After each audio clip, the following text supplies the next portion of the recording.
اعوذ باللہ من الشیطان الرجیم بسم اللہ الرحمن الرحیم رب اشرح لی صدری ویسر لی امری واحلل عقدۃ من لسانی یفقہوا قولی۔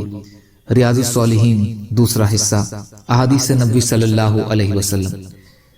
حضرت ابو ہریرہ رضی اللہ تعالیٰ عنہ سے روایت ہے کہ رسول اللہ صلی اللہ علیہ وسلم نے فرمایا، جب تم میں سے کوئی شخص اپنے بستر کی طرف قرار پکڑے تو اپنے بستر کو اپنے تہبند کے اندرونی حصے کے ساتھ جھاڑ لے، اس لیے کہ اسے معلوم نہیں کہ اس پر کون اس کے پیچھے آیا۔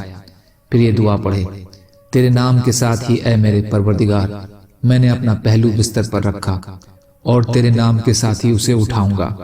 اگر تو نے میری روح اسی دوران قبض کر لی تو اس پر رحم فرمانا، اور اگر تو اس کو چھوڑ دے یعنی قبض نہ کرے تو اس کی اس طریقے سے حفاظت فرما جیسے تو اپنے نیک بندوں کی حفاظت فرماتا ہے۔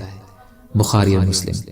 فائدہ، اس میں ایک بڑی اہم بات کی طرف دھیان دلایا گیا ہے کہ رات کو بستر پر لیٹنے سے پہلے چادر یا گدے وغیرہ کو جھاڑ لینا چاہیے، کیونکہ ممکن ہے کہ اس کی غیر موجودگی میں وہاں کسی خطرناک کیڑے نے بسیرا کر لیا ہو اور سونے کے بعد وہ نقصان پہنچا دے، اور اس کے ساتھ ہی دعا پڑھے تاکہ وہ اللہ کی حفاظت میں آ جائے۔ ام المومنین عائشہ رضی اللہ تعالی عنہا سے روایت ہے کہ رسول اللہ صلی اللہ علیہ وسلم جب اپنے بستر پر آرام فرما ہوتے تو اپنے دونوں ہاتھوں میں پھونکتے اور سورہ فلق اور سورہ ناس اور سورہ قل هو اللہ احد پڑھتے اور ان کو اپنے جسم پر پھیر لیتے۔ بخاری اور مسلم۔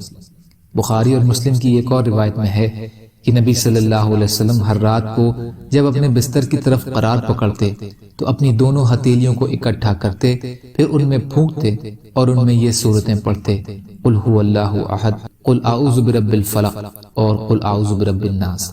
پھر حسب طاقت ان ہتھیلیوں کو جسم پر پھیر لیتے، اپنے سر، چہرے اور جسم کے اگلے حصے سے ان کو پھیرنا شروع کرتے، ایسا 3 بار کرتے۔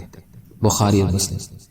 فائدہ، معوذات پناہ دینے والی صورتیں، ان تینوں صورتوں کو کہا جاتا ہے کیونکہ ان کے ذریعے سے اللہ تعالیٰ کی بارگاہ میں پناہ کی التجا کی جاتی ہے، اور قل اعوذ برب الفلق اور قل اعوذ برب الناس کو معوذتین، 2 پناہ دینے والی صورتیں کہا جاتا ہے۔ بہرحال سوتے وقت ان صورتوں کو پڑھنا چاہیے تاکہ ایک طرف سنت پر عمل ہو جائے اور دوسری طرف انسان کو اللہ کی پناہ حاصل ہو جائے۔ یا اللہ ہم سب کو کہنے سننے سے زیادہ عمل کی توفیق عطا فرمائیے۔ یا اللہ مظلوموں کی مدد فرمائیے، ہم سب کو اپنی استطاعت کے بقدر اپنا حق ادا کرنے والا بنائیے۔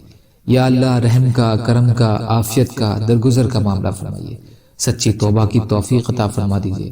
سبحان ربک رب العزت عما یصفون وسلام علی المرسلین والحمد للہ رب العالمین برحمتک یا ارحم الراحمین۔ لا الہ الا اللہ محمد رسول اللہ، والسلام علیکم۔